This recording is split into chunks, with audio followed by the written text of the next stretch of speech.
Just let everyone. All right, good morning, everyone. Welcome to our May webinar for the Ontario Food Protection Association. The topic for today is building food safety culture in food service and retail. My name is Nadia Narayan. For those of you that don't know me, I'm the current president for the Ontario Food Protection Association.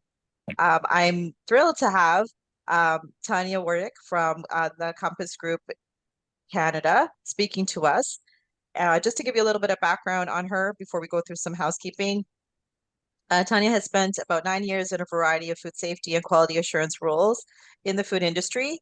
That includes a large federal meat plant and one of the largest grocery retailers in Eastern Canada prior to joining the Compass Group in 2021. She has extensive knowledge and hands-on experience in helping companies to develop their food safety programs from scratch and assisting facilities in improving their existing training programs and risk mitigation strategies. Tanya is a natural trainer and is passionate about teaching. In fact, she has spent a significant amount of time leading food safety training programs that focus on hands-on coaching, helping manufacturers, retailers, and distributors enhance their organization's food safety culture. She believes in innovative and customized coaching tools and techniques are the key to effectively engaging and becoming masters of our jobs.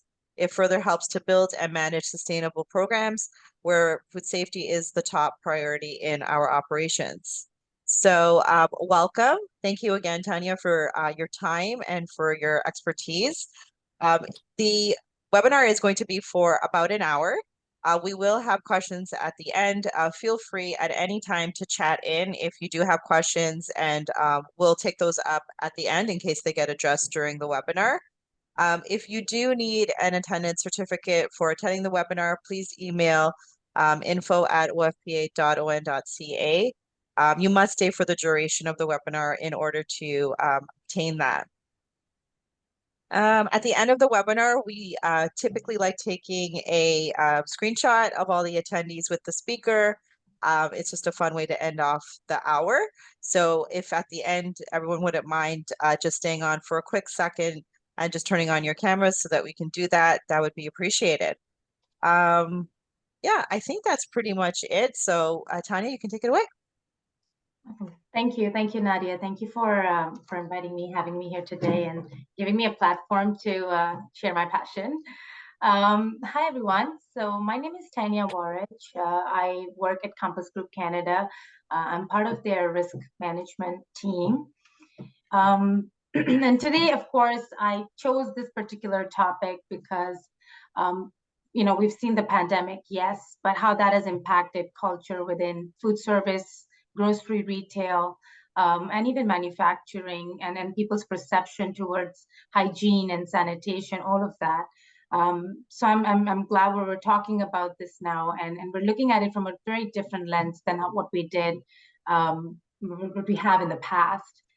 To get started, I want to give a little bit of brief on where I come from, what I've done so far, what my interest is. So I did go to McMaster for bachelor's in engineering and technology, and I found a passion in biotechnology there. That kind of pushed me into food microtechnology and how genetically modification and all of that ties into our food supply chain today. And from there, as soon as I finished my degree, I was taken into Maple Leaf Foods. Like I think at some point, most people have been through that journey. And I was in the manufacturing area as a QA auditor. One of the key roles for me was to make sure our lots that are being prepared in the ready-to-eat areas for the sausages and luncheon meats is safely done, and training people that are working on the line and being able to catch issues that happen on a day-to-day basis. I worked there in manufacturing. That was a brilliant start because it gave me a good sense of what the back end of a supply chain looks like. And from there, it ended up into the grocery retail side. So I work for Metro and Food Basics. They're together. So I work at the corporate office for the grocery retailer in their corporate QA department. My first 3 years was in their quality testing lab for private labels. So making sure Our private label suppliers are certified, but at the same time doing site visits to make sure their day-to-day activities actually align with those certifications, as well as helping them improve their current benchmark or certification to the next level. And then also looking at new product formulations, regulatory changes in food labeling, all of that. And then I moved into food safety, which was a much more training focused role.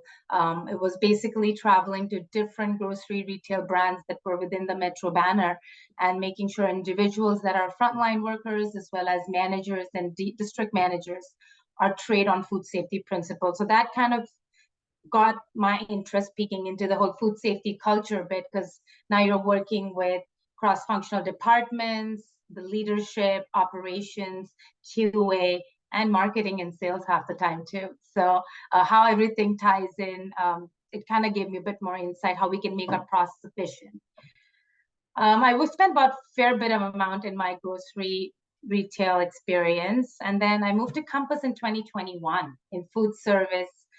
It's kind of a mix between having commissaries doing manufacturing and then having small scale kitchens versus universities and colleges or special, leisure accounts, things like that. So how food safety works in these different sectors is where my current focus is at Compass. So that's really me in a nutshell. You can see I've kind of tried to tap into different parts of the food safety. You can see throughout the chain. I like having to see the change and see what skills we've developed over the years, how they apply in these different areas. Now I'm going to get into the bit of the agenda today. Today, I wanted to go more into, of course, start with, what really is food safety culture in today, 2023? What are we talking about? What are some of the standard definitions, but also what is the objective behind designing a food safety culture plan? What are you really trying to achieve?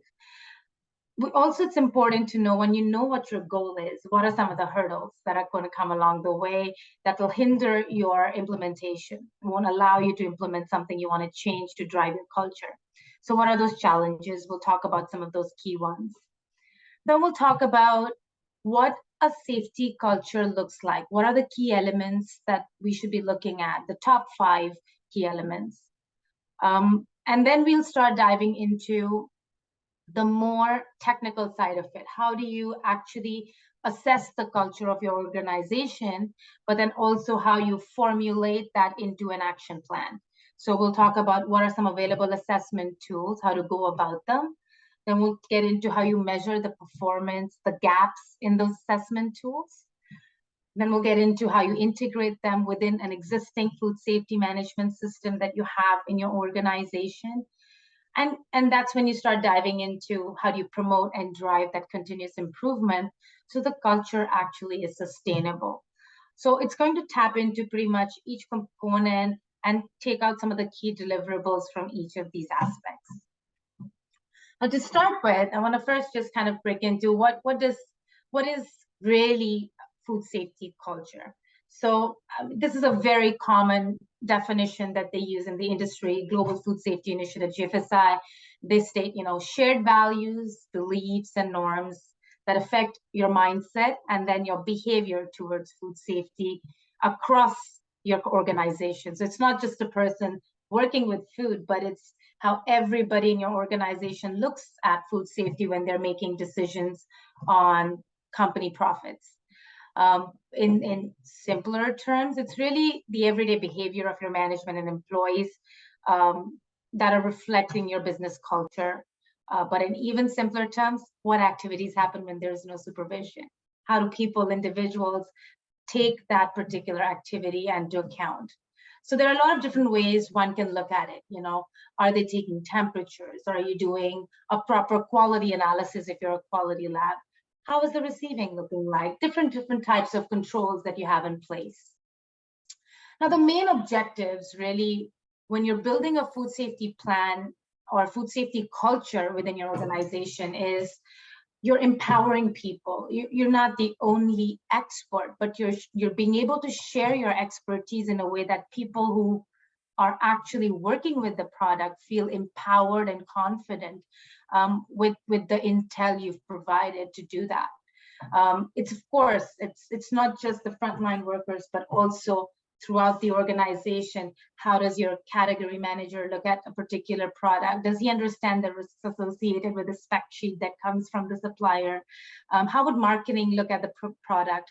Would planograms team place it in a certain way that there is no cross-contamination happening at the display? I mean, how many times you go to a grocery store and you see raw meats are stored right at the bottom of raw chicken? So there is the whole planogram is not aligned with food safety. So all these aspects are some of the key objectives. And then, of course, participation. The more people feel a part of a culture, a part of a system, the more buy-in you get from within. So it's very important that the food safety culture that you're trying to foster keeps some of these main objectives in mind. Now, I'll get into some of the challenges. The first challenges that most of us probably already seen or will at some point encounter. And this is one of my favorite ones. This is the broken window theory. I'm sure some of you guys have already heard this. This was a theory back in the early 80s. The New York Police Department was using to identify affected neighborhoods. And it starts with, identifying how do you know a neighborhood is going bad? What's causing that situation to go bad? So, you use broken windows as a metaphor to explain that chaos and disorder. So for example, it starts with litter, it escalates into graffiti, eventually vandalism, and then there is complete chaos and destruction. So there is an actual incremental behavior pattern that reaches into a certain level of disruption. Now, if you look at the food industry, or specifically say food service industry, that's not one of our units, just putting it out there. But one of the things is watching for those escalating activities.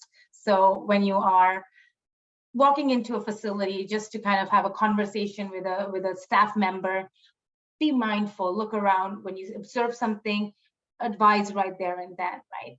Look for those signs of disorder before it becomes your chaos. And this example, if you see here, it starts with, say, no hand washing, escalates to now dirty dishes piling. Eventually your counters are not clean, and then your kitchens are not clean, and then you see foodborne illness cases going up. And you'll be surprised how, when that first step is not happening, how we don't anticipate how that would result into an actual illness. And it's a very slow burn of increase in activities. So being able to identify them, coaching people so they can clarify and immediately direct the right way of doing something is very important. The second challenge is just risk perception, and this is a very interesting one. And the reason I find this interesting is because this whole concept of cognitive illusion with workers and addressing the difficulty, in controlling them, it can be empowering, and it can result in the creation of an environment of food safety being a priority. But the use of actual sociological perspective, it enlarges their knowledge base. And that's a very, very less tapped into training aspect at this time. A lot of our training, whether you take the FoodWise training or train the trainers, they're not geared towards considering some of the sociological perspectives that people bring into their facility as well with them. So it's very important to see how maybe somebody who grew up in France is now living in Canada, maybe doesn't see the value in actual HACCP logs because they're not mandated, doesn't see that temperature taking is a key deliverable. So how do we get that message across that there's an actual risk with the product here when there are cultural and sociological perspectives into account? And this information is critical in restaurant workers, especially because workers can identify in their food production chain the points that need to be carefully and monitored and modified. So what that means is I'm not following the correct practice, but I have a rationale and I have my reason for it. For example, in this picture, we have an individual rolling sushi. And what's wrong in this picture, I mean, one of the clear indicators for us is there are no gloves, right? So they're preparing a product which is a potentially hazardous food, and of course it's a ready-to-eat item. Now, but one of the things to consider is they're able to roll faster, so it really increases the speed, the efficiency of how many they can pop out in an hour.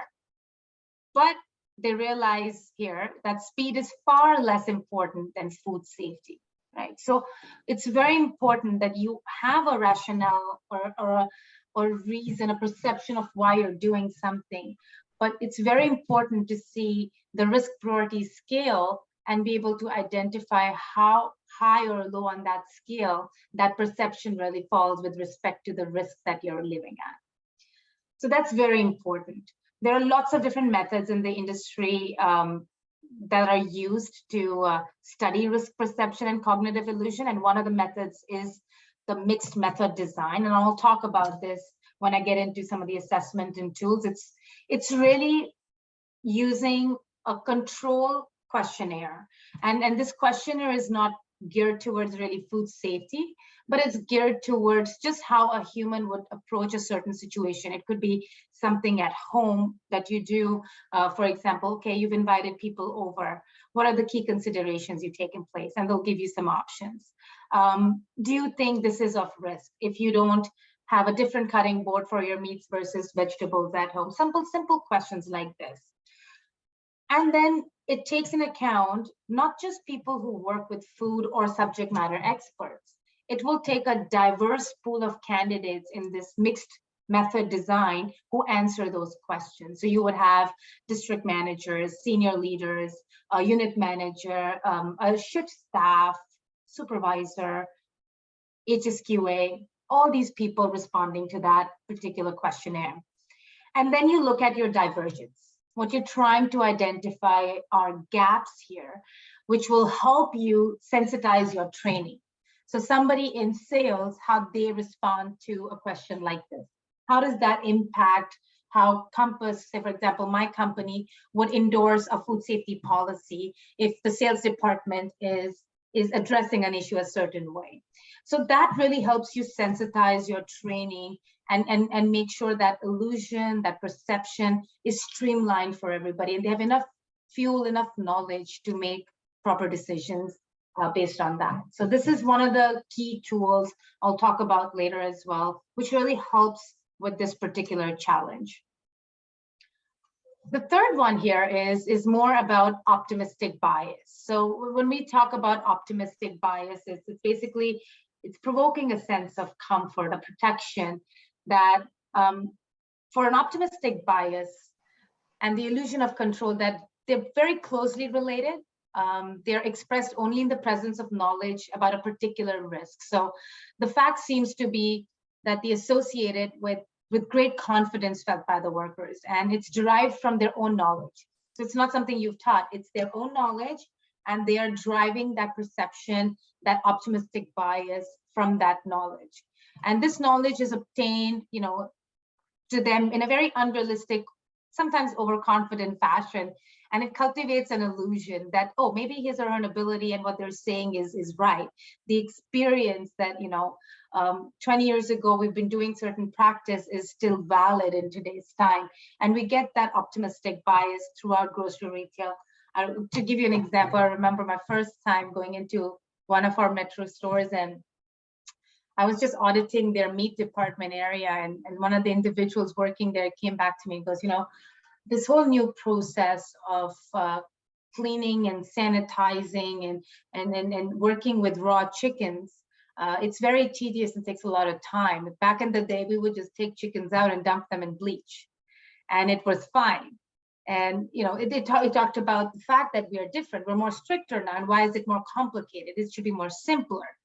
And it kind of piqued my interest, because one of the things that I realized from that was that there's a risk perception scale actually in everybody's mind. So something that I might put at, say, 9 at my 1 to 10 risk scale is maybe just 5 for this person, because they have seen chickens being handled a certain way in the past, and they don't really see the risk in it anymore.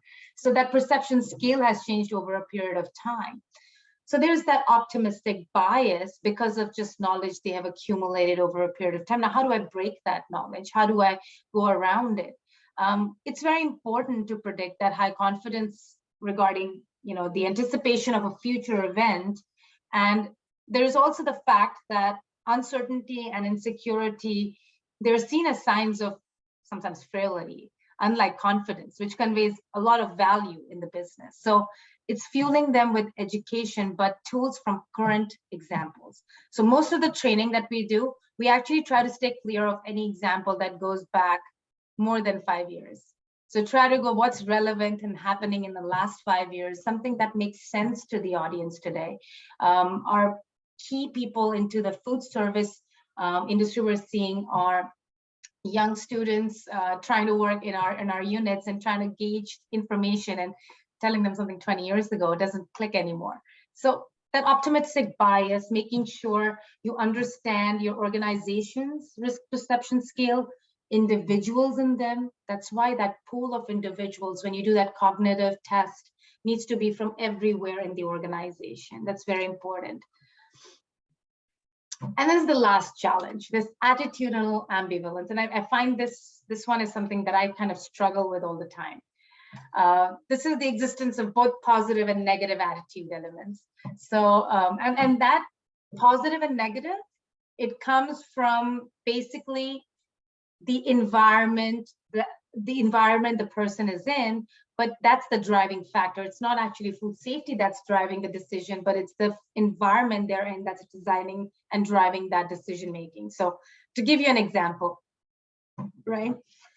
We've got this individual here, he's wearing gloves, okay, and he's working with food. He's aware that there is a policy on hairnets, glove use, shoe covers within that manufacturing environment, right? But it's a hot day. They're preparing lots of hot pies and the kitchen is very, very hot. So the decision is to not wear the hairnet and just stick with the gloves, because that's the part that's touching the food actually. So that's the decision. But then the same person on a day where you're doing mostly cold production, right, is preparing, deciding and choosing to wear all the necessary gear that they need to wear during a production environment. So that employee is now changing their attitude towards a policy because it's how they feel comfortable in that environment. So it's important that whenever you're designing any kind of education for the staff, you're able to take examples like that actually happen visually in the environment and impact that decision making and educate them on that relevance. It's important to keep it consistent throughout the period. And that's another challenge that we find a lot during just regular visits within the units. So those are some of our key challenges. Now, if you look at elements of a healthy safety culture, there are lots of different ways people go about this. I kind of bucket it into 5 key components. To drive a sustainable culture, it has to be all the way from the top to the frontline workers throughout that chain in your organization. So your senior management support, leadership, buy-in needs to be throughout the organization. Leading by example is very important. And I remember during my auditing times, I'd walk into a unit sometimes and, people would not hand me a hairnet. And I'd be like, no, I walk in, you tell me, put a hairnet. This is my prep area. Here's your PPE, put it on. I'd have to ask all the time, or sometimes I'm forgetting because I'm in and out of the grocery to the back area. So I'm forgetting about it. So leading by example is important as auditors, people who are just down there to support from another department as well, follow the process because people are watching you. They see what you do and they take that as an example to set that benchmark. And a continuous culture assessment. So it's important to build a culture, but it's important to assess that culture on a regular frequency. And we'll talk about what fits the best frequency in a moment, but that's a big force as well. So your culture is not diminishing over a period of time. And then providing growth opportunities. This is big because in today's time, one of the biggest feedbacks we get whenever we do any employee assessment and surveys is how do I improve as a meat cutter today? What is my next step in my career? So how do I empower that associate, that they feel part of that environment, that they want to sustain their job there, but at the same time keep developing more skills? So that education and growth opportunities, to make it personal for them, is a key component. And then, you know, valuing their contribution. We go through so many projects in a day, but it's key to have a little tracker going on the side where your wins are happening. So when you have your time, your 1 hour on a Friday, send back that feedback that, hey guys, these were some of the great positives we saw, great work, you know, fantastic, and give that incentive for them to keep looking for better ways of doing food safety. So culture, I think these are some of the key factors that really hit hard. And they're all very they're not tangible. They're feelings, it's a vibe you feel when you walk into a facility, and these are some of the things that drive it. Now I'm going to talk about the assessment tools themselves. This is where some of the subject matter experts, they might find it more interesting, is why it's pretty clear, you know, you want to understand how you're doing something and how you're building that culture. But if you don't measure that culture, you'll never know if you're actually improving versus if you're stagnant. That's a big one. And the second is, of course, how do I do this? So the first is, of course, you can put up a set of questionnaires, and at the end of this slide today, I've put a little bucket of questions that we've used in the past to do some of these surveys, and feel free to use that. But these are a set of questions that trigger human responses and behavior based on situations and knowledge. So that's a big one. Another aspect is looking at your internal data, and we've dived into a lot of data analytics in the last few years, using all kinds of, you know, softwares out there. We have Power BI capabilities, and these are trends we can identify with our existing data. So for example, for me as a company, how many food safety or food safety near misses incidents also included we had in the last quarter. Let's see, and what were the investigation pieces? Let's break it down into behavior pattern versus knowledge pattern. Then we talk about, okay, because this person had this knowledge, this is why they decided to do this on that day, and those were the consequences of it. So that's another way of studying, is just reviewing your internal data and seeing where your culture is driving. Audits is another way of studying that same information.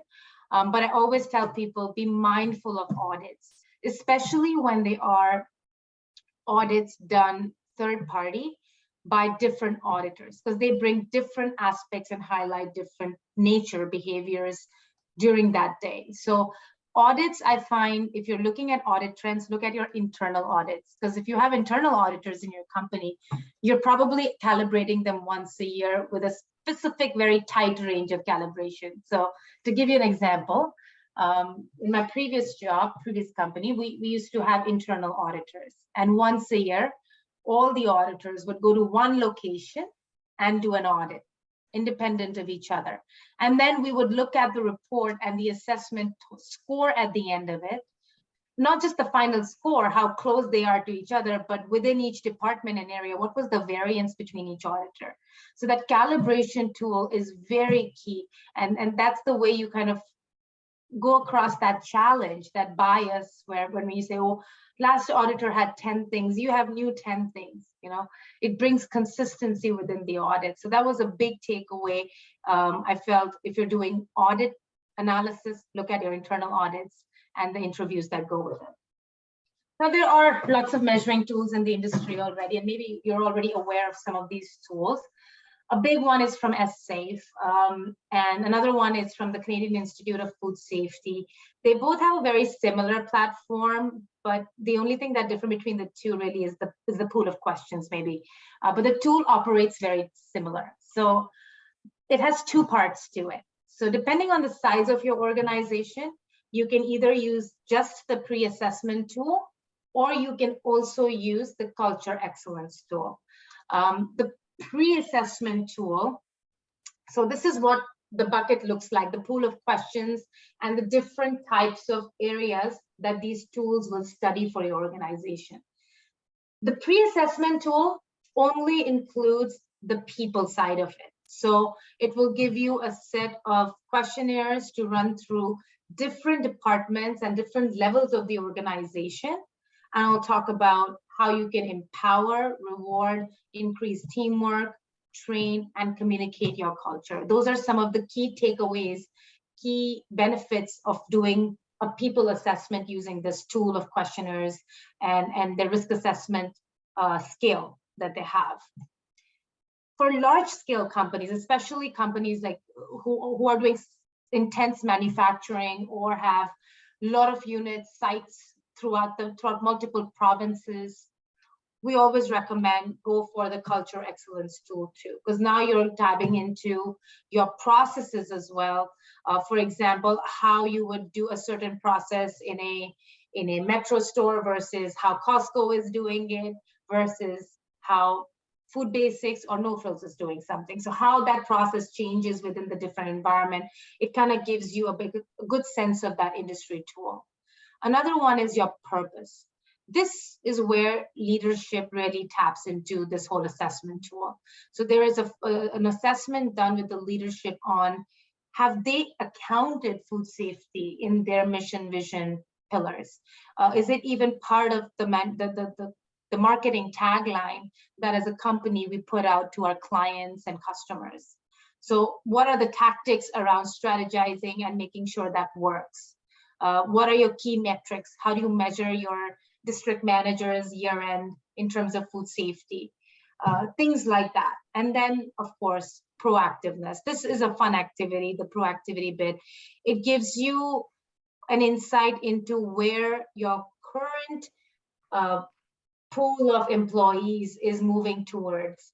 What are the next things they're looking at? So maybe they're not interested in doing a slideshow or presentation-based training. Maybe they want to see some video, some actual hands-on movement of people doing things and tasks. And maybe that's where then the next generation of workers is going. And how do we invest as a company if that's the change we're identifying we need? How do we invest in that change? How does it look within our budget? How do we innovate it? Things like that. So there are some really good tools, and I can share the slideshow after I've kind of put the links in how you can get to these tools in the slideshow as well. They're very helpful, especially when you're building something where you've not had anything established. This is a great way of doing it. And of course, if you have an existing culture, the second part is great on building more on it.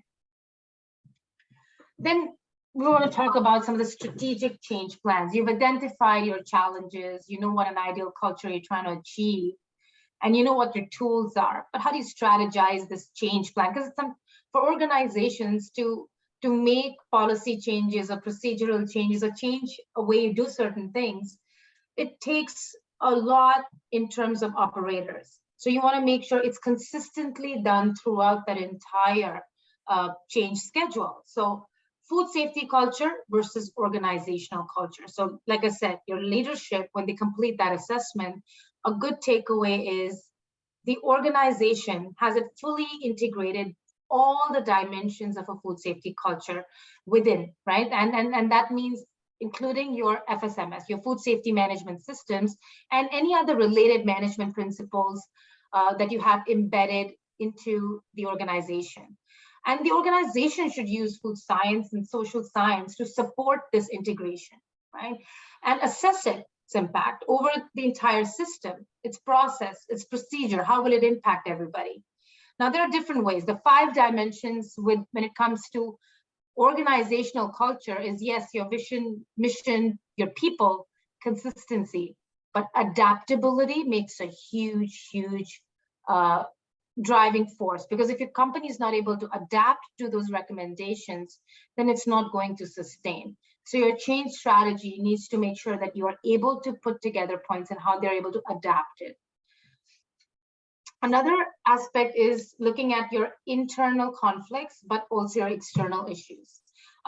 We do this study every couple years, actually no, now we do it every couple months, is we study our competitors, but we also study just businesses that are close to our business. So as a food service company, I would even go dab into not just catering or say the schools and colleges cafeterias. No, I would also dab into like a normal mom and pop shop, buy local programs, a small scale vendor, because a lot of our sourcing is impacted through that. How does that drive into my food safety culture? Maybe my associates want to work with local farmers now. The chefs are interested in it. So how does that drive into it? External issues is that. Like we already talked about the mission, visions, and pillars and your KPIs. Policy is very important. This strategic change plan is only sustainable if you have a yearly review of what it encaptures. So a policy is basically going to state what your change did for the business and how on a yearly basis you review those list of changes. So that's policy is a master document that takes accountability as well. Establishing and managing your structure within the organization. So things like how would roles and responsibilities look like versus how would accountable individuals look like versus authority individuals who are actually driving the change. All the way from your senior leadership to a food safety champion at the unit level. And of course, for us as subject matter experts, a great way to drive that continuous improvement is doing a PDCA, which is basically making sure you do your plan, do, check, and act, right? You in your planning stages, you're establishing the definition, your component, characteristics that will lead you to succeed. Your current culture can then be assessed against those standards. And the change, it will be invariably formalized into that action plan, which will help you identify what your biggest challenges for the business are. So that's your planning stage. You're establishing all those definitions and components. When you're talking about the do stage, that requires embedding the plan with your existing quality management system or food safety management system. And it involves communication as to why this change is needed and what will happen next. It includes things like training and competence for your food handlers and other employees on basic fundamentals when it comes to food safety culture. So those are the do steps that will help you communicate those changes and why you need them. Checking, it involves measuring and investigating any deviations out of spec, abnormalities in your expected performance. And what I mean by that is your employee surveys, interviews, your audit analysis, you look at those negative trends, your gaps, they will help you verify if you are effectively implementing your plan. So that's where your assessment tool will help you study whether those changes are actually looking good at your end. And then act is mostly where the senior management is active. They are basically adjusting the food safety culture plan in relation to all those performances. This review, it basically addresses any lessons learned and investigations, the root cause in the failure that set you from achieving your objectives. So that's a big component of any strategic change plan is doing. And like I said, PDC is a great tool to study that, whether it's actually effective and how you can do that change. Governance system by which your organization is directed. And then, there's a lot of information available on that as well. And I've shared a resource on how you can use a software to do that too, sometimes if you don't want to create things from scratch. So there is that. Now, the next bit is integrating changes into the existing system. Now, this is an important piece because a lot of times when you're asking for change, you have to study how that change or analysis would result in a positive and negative behavior in your organization. And then that is something you can easily do using an ABC model, which is basically an antecedents, behaviors, and consequences. I'll supply you with the link for that as well with the slide.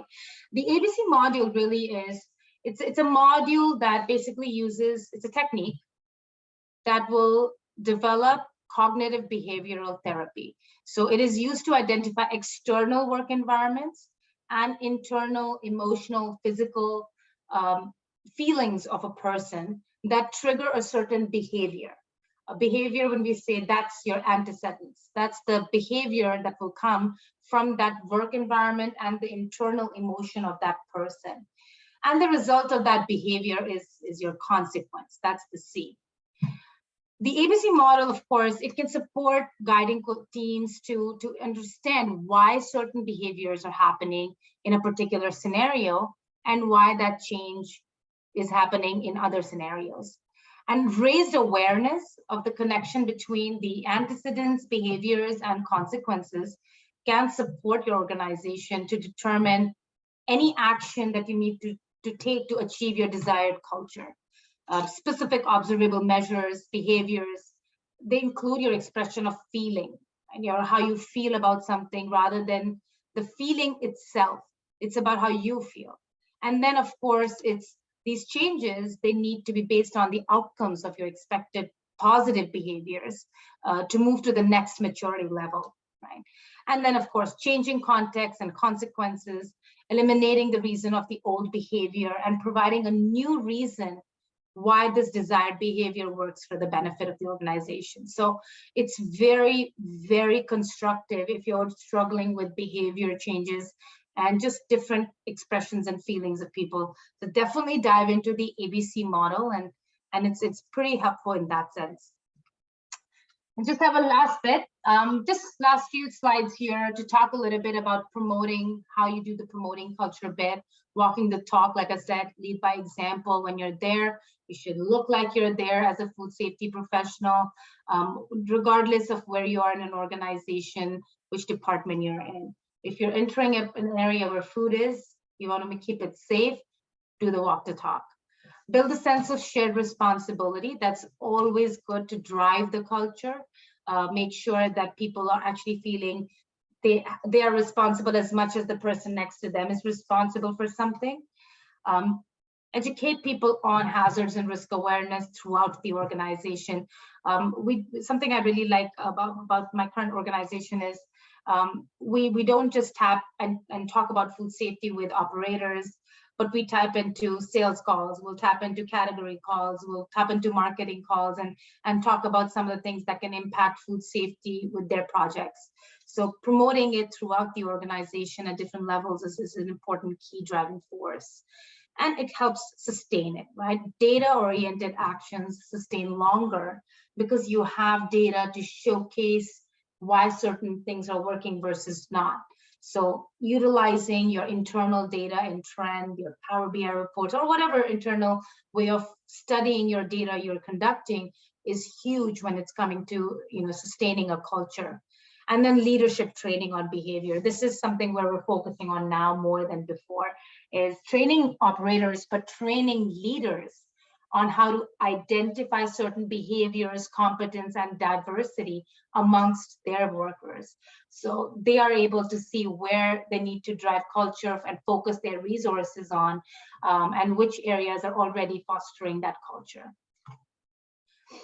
So that's the last bit is, how do you drive the change? You identify what's driving your change within the organization, the environment, your food safety requirements, the culture behavior, how it impacts your food safety systems, positive and negative behaviors, competency-based learning, and then communicating and nudging. Never forget to keep reminding, assess your tool, your culture once a year at least to make sure that it's still either stable or moving in the right direction.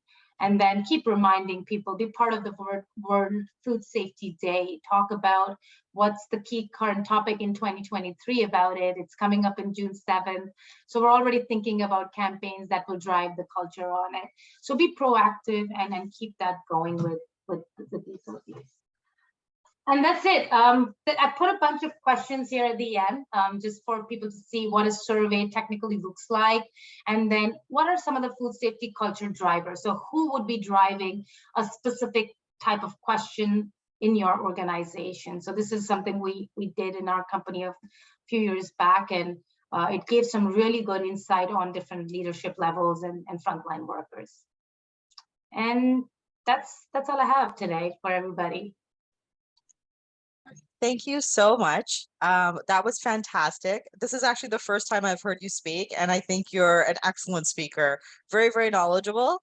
Um, you did say a couple of things that I thought was really interesting. The one thing was when you talked about going into that facility or area in the kitchen at the retail at Metro, I think it was that you said, and you kept having to say to them, "Why aren't you asking me for a hairnet?" You know, like, and they're like, well, almost like they expected that, you know, you should know, and you were saying no, you got to say it to me. And I remember, and I worked at Maple Leaf Foods Canada Bread too, and I know a lot of other people did on the line, but I was more on the Canada Bread side. But I remember when I started off as a technician, and it was probably like my first week, and I remember Michael McCain actually came to visit, and my QA manager, we were like, you know, I was on the tour, and she actually stopped him because he was about to go in with his watch and his jewelry, and she actually said, actually, you have to remove your stuff. And he was like, you know what, you're absolutely right. I completely forgot. Thank you for reminding me. And I, as a technician, I was very new, you know, into this world. I was like, wow, I mean, you told like the owner like to take off his jewelry? And she was like, absolutely. She's like, because if we have to do it, he has to do it because he's the role model, right? And it was really great for me because I was so junior in the role. And I mean, at that time, I would have never dared to have said something like that. But seeing someone else in an authoritative role say that to someone else was really impactful for me in terms of my career. Another thing that you said that I thought was really great, a really great idea in terms of calibration for internal audits. Um, Having all the internal auditors go to one site and do the same audit and then come back and sit down together to see what were the similarities and the differences, not so much focusing on the scores, but really seeing on what the takeaways were. That is great. You know, I've been an internal auditor in my past life, certification auditor in the current, and that calibration technique, I'm going to steal it. I'm going to tell Yeah. you now, I'm going to steal it when I do my training because I actually think it's a wonderful, wonderful idea because that actually really encourages this culture that we're talking about, right? Because it's about just improving and, you know, and making sure that everyone's aligned and that, you know, you're driving that through. So that was really, really great. I really appreciate the information you shared here with us today. Does anyone have any questions for Tanya? Let's get the chat here.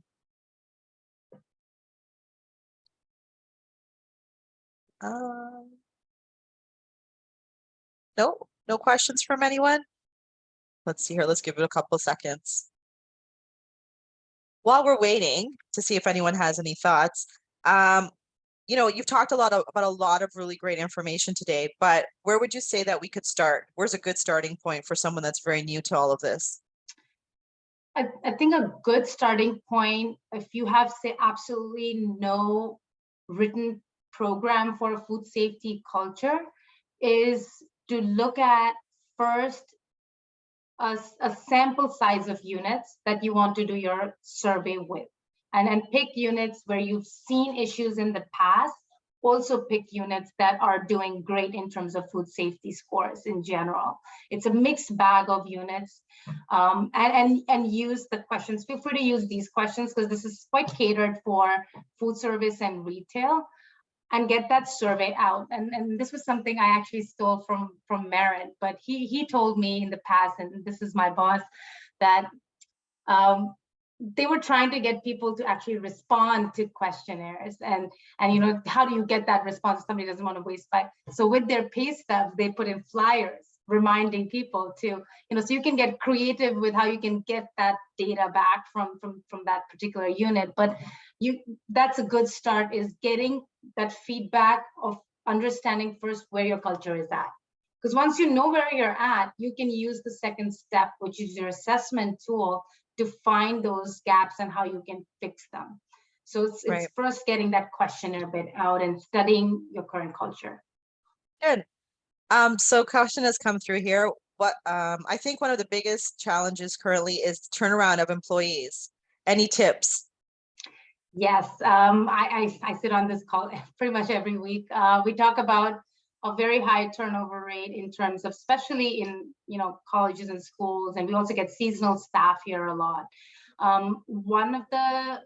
So we did this seminar a couple weeks ago about food safety related. And one of the feedbacks we got from that seminar from our frontline workers was they actually don't like having to sit in a 6-hour training class, but they're all down if we can give them visual tools to study, like a video. So instead of me going through 6 slides on how to take temperature, calibrate a thermometer, I make a 3-minute video using some good software where it shows them how to probe something, how to check, how to wear your PPE. So getting creative, especially with some of the younger associates that we're getting right out of school right now, is using technology to keep them safe. They like working with iPads. They don't like working with registers. They want to make sure that it's catered for that. So definitely that's one piece we get in terms of our training capabilities. Second aspect is, building a education plan. And this is, I think I tapped on it a little bit in between, is you have, say, for example, a person who is a meat cutter. He wants to become the department manager. He wants to become the meat manager next. So from a meat cutter to meat manager, what are the different knowledge skills that this person needs to learn to get to that level? At the end of the day, everybody in their role is either trying to learn something or trying to move up to something in life. So how do you create that environment where they feel valued?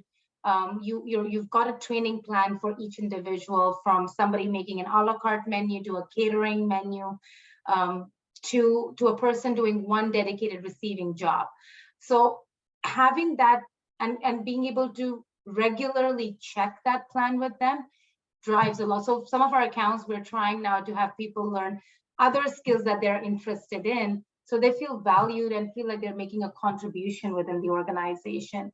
But those are some of the things we're working on now. And I'm sure there are other ways, but it's not really the turnover rate is also got to do a lot with just the way pandemic happened and some of the impacts it created. And like I said, minds and behaviors of people changed after pandemic, whether they want to work in a mom and pop shop versus, work somewhere else, which is probably giving them a bit more rewarding job. So it's making their jobs easier. That's why we dwell into things like eHACCP. We're looking into training using videos and TikToks and just getting into some creative methods, and making the message go and drive that. Okay, great. Thank you. And last question. What examples do you have about micro learning and gamification in training? So we've been doing some play with microlearning now.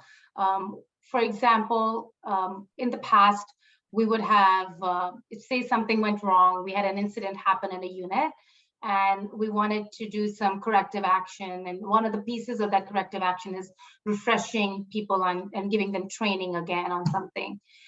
In the past, it's been, okay, go to this module, do this again, or give them some verbal on-site training or something like that.